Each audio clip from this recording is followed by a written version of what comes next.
Lo bergabung kembali di channel berfisika.com. Channel yang menjadi landasan utama belajar fisika dasar di perguruan tinggi ya. Oke, teman-teman, kita lanjutkan tentang materi hukum ini materi baru ya, tentang hukum pertama termodinamika ya. Nah, nanti di dalam hukum pertama termodinamika kita akan belajar bagaimana hubungan antara kalor, energi dalam, dan usaha atau kerja ya. Kemudian kita akan jelaskan kasus-kasus ya yang terdapat di dalam hukum pertama termodinamika ini. Oke, yang pertama kalor dan energi dalam. Oke, selanjutnya nanti kalor dan usaha atau kerja. Nah, kalor teman-teman sudah paham, sudah lebih paham ya, karena di video-video sebelumnya kita telah membahas banyak tentang kalor ya.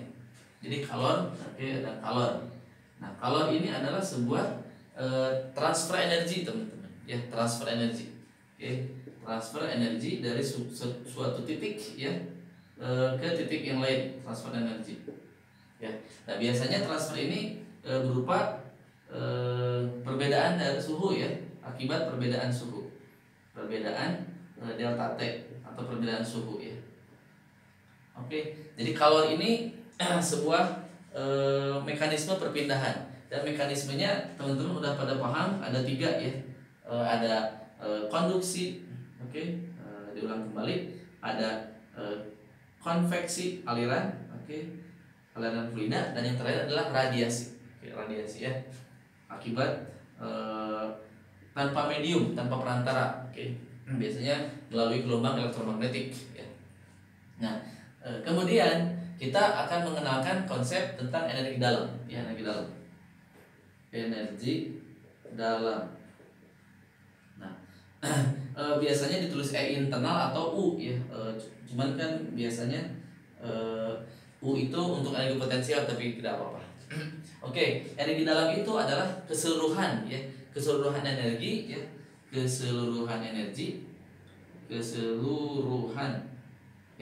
yang dimiliki oleh sistem, energi yang dimiliki ya, yang dimiliki oleh sistem.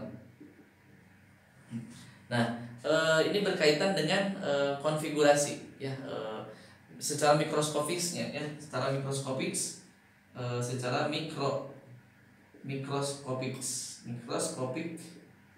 itu berkenaan dengan gerakan ya,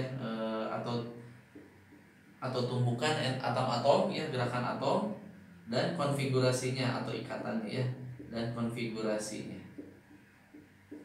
Oke, nah sebelumnya kita pernah mengetahui bahwa ada istilah energi termal, tentunya di dalam mekanika akibat biaya gesek misalnya ada energi termal, ya. Nah, energi termal ini adalah energi yang diakibatkan oleh gerakan acak, ya, gerakan kecepatan dari tiap molekulnya, ya.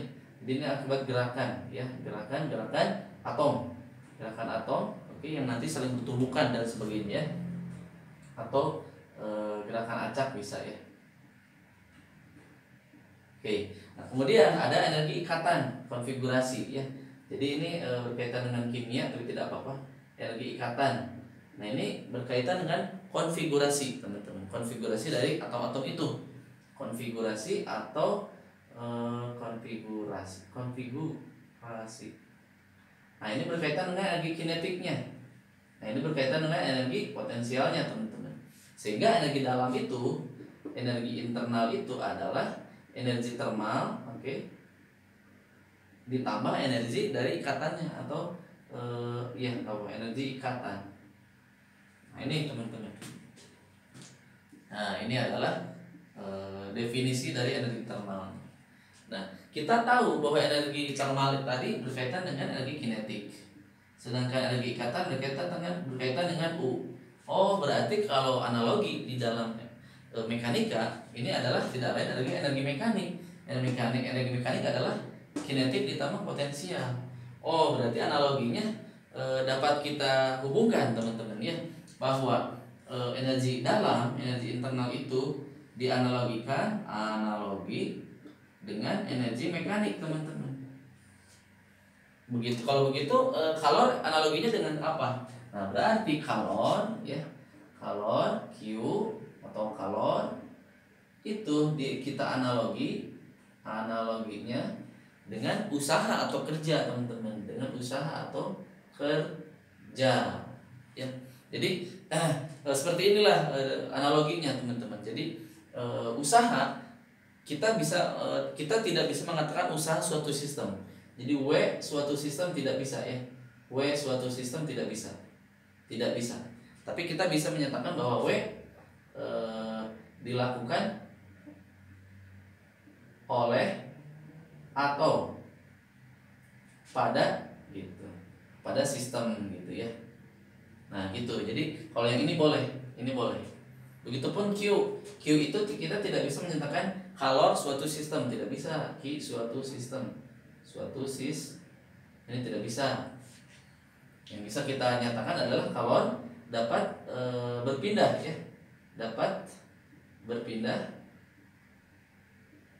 dari suatu titik ke, atau berpindah dari sistem ke gitu ya. Berpindah dari sistem ke lingkungan misalnya. Ke lingkungan dari atau ke, nah gitu, ke ya. Jadi bisa masuk atau keluar seperti itu akibat perbedaan suhu ya, akibat delta T. Oke, begitu teman-teman. Kemudian energi internal itu berhubungan juga energi dalam ya. Energi dalam itu dapat berubah, tidak disertai dengan kalor juga, tidak bisa gitu. Bisa terjadi kalau kalornya tidak ada, bisa seperti itu. Oke, ini berkaitan dengan nanti hukum pertama termodinamika ya. Misalkan ada sebuah piston berisi gas gitu ya. Nah, ini wadahnya dibuat terisolasi. Artinya kalor itu tidak akan ada yang masuk, teman-teman. Ya, tidak akan ada yang masuk ya. Kalor itu ataupun keluar tidak ada.